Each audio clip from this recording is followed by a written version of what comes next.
This is the Oster, O-S-T-E-R. I always thought it was pronounced oyster. 2-slice toaster in stainless steel with extra wide slots. It has the reheat and bagel function, 800 watts. It has a metal outside, as you can see, and it has this plastic handle that you push down to get the toast in. On the control side, it has the cancel button on the bottom. In the middle is the bagel button, and on the top is anything that's frozen button. And then to the right of that is the knob where you can adjust how toasted you want your items to be. It has this nice little crumb tray at the bottom so you can pull out the crumbs that make it into the crumb tray, although like any typical toaster, a lot of them end up in the toaster coils.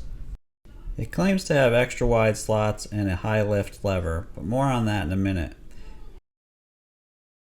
So when we were visiting family, we found this bakery that made these great bagels, but they're huge in size. Measuring this bagel, just to give you an idea, it was 2 inches from top to bottom. So even when you cut the bagel in half to try and fit it into the toaster slots, it didn't quite fit.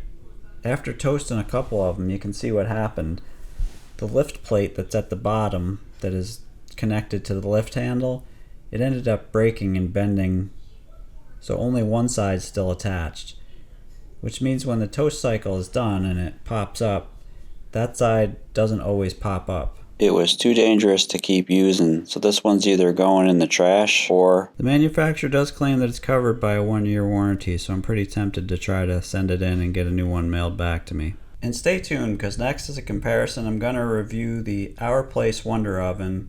It's a toaster oven and an air fryer, among other things. It comes in steep in cost at $185. So is it worth the premium price? For roughly the same price, I could get 7 of these Oster toasters.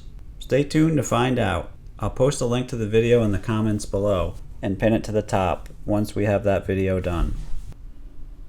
Thanks again for watching. Feel free to share with someone if you think they'd like it, or leave a like here or hit the bell to subscribe. Thanks again for watching.